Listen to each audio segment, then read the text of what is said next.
Ce qui rend le monde si beau, c'est que chaque pays est unique. Et pour rester divers, chaque nation souveraine doit avoir le droit de contrôler ses frontières. Vous avez le droit de contrôler vos frontières comme nous le faisons. Et pour limiter le nombre de clandestins qui entrent, et ce pour protéger les citoyens qui vivent là. Citoyens qui ont construit un pays et qui le voient ruiné par des migrants illégaux. Des sociétés autrefois prospères et qui voient leur pays être détruit par des gens qu'ils n'ont jamais vus, qui ont des coutumes, des religions différentes. Des pays où les immigrés violent les lois, demandent des statuts de réfugiés ou des statuts d'asile pour des raisons illégitimes et qui devraient immédiatement être renvoyés chez eux. Bien sûr, nous aurons toujours de la compassion et de l'empathie pour les gens qui luttent partout pour leur vie et pour leur survie. Certes, nous avons cette compassion et empathie, mais il faut résoudre les problèmes sur place. Et nous devons nous occuper en premier lieu de nos pays. De telle sorte que ces migrants restent chez eux et qu'on n'ait plus des caravanes massives de 25 000, 50 000 personnes qui affluent vers notre pays sans aucun contrôle. Mais ça n'est plus le cas, tout cela est terminé. Selon le Conseil de l'Europe, en 2024, près de 40% des détenus en Allemagne sont des étrangers. En Autriche, 53% des détenus sont des étrangers. Des gens qui ne sont pas autrichiens. En Grèce, 54%.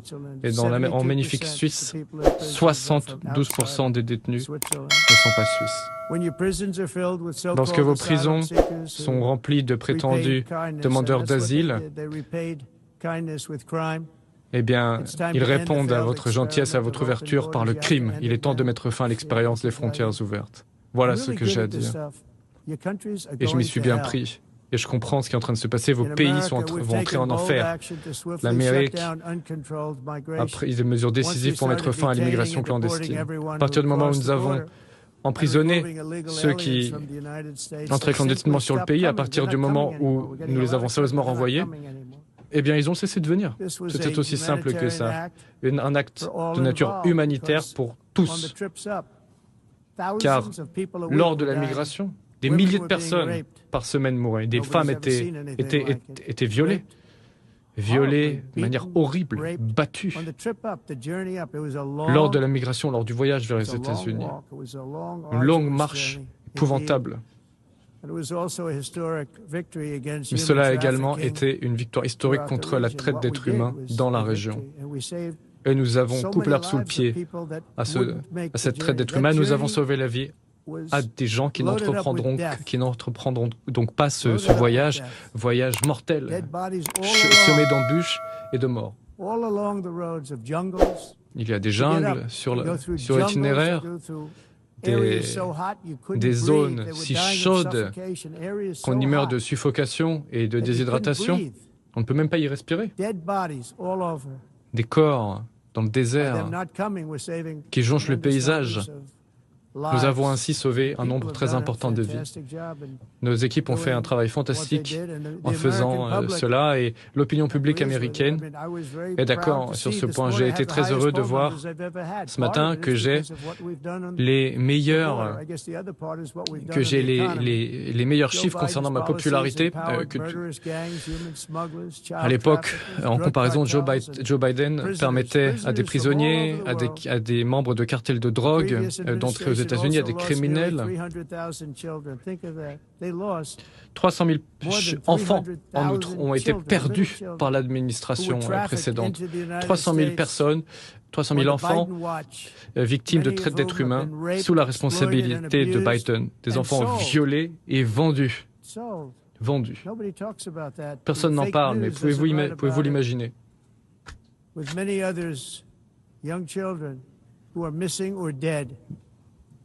avec beaucoup trop d'enfants maintenant qui sont perdus ou morts. Ces enfants ont en partie été retrouvés et nous les renvoyons auprès de leurs parents. On demande à ces pauvres enfants d'où ils viennent, et ensuite on tente de les renvoyer chez eux. Et puis les parents se jettent, parce qu'ils retrouvent leurs enfants, ils les embrassent en larmes, sans croire au bonheur de les avoir retrouvés. Nous en avons déjà renvoyé 30 000 de ces enfants. Oui, retrouvés de ces enfants. Et c'est exactement ce qu'est l'immigration globaliste. C'est le mal. Mais ces jours sont terminés. L'administration Trump y travaille et nous continuons à y travailler pour nous en prendre aux méchants, aux mauvaises personnes qui causent ces problèmes. Nous avons déjà retrouvé et remis à leurs parents 30 000 de ces enfants et nous allons continuer. Je le rappelle, 300 000 enfants migrants disparus, perdus ou morts en raison des sauvages et des animaux qui ont fait ça. Pour protéger nos citoyens, j'ai nommé j'ai désigné un certain nombre de cartels de la drogue comme organisation terroriste. Les gens ne peuvent plus, ces gens ne peuvent plus faire venir de la drogue par bateau vers notre pays. Tout ça, ça n'est plus possible. Ces bateaux n'ont plus très envie de prendre la mer. Nous avons quasiment mis fin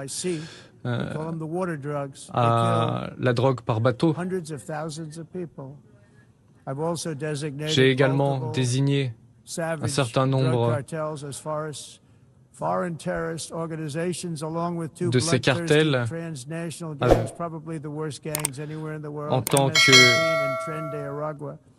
en tant que terroristes internationaux de gangs, notamment un vénézuélien qui est responsable de viols, de tortures, de mutilations en toute impunité et qui sont les ennemis de l'humanité.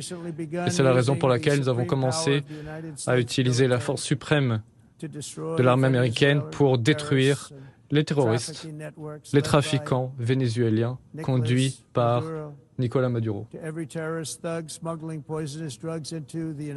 Terroristes qui font passer de la drogue et du poison aux États-Unis.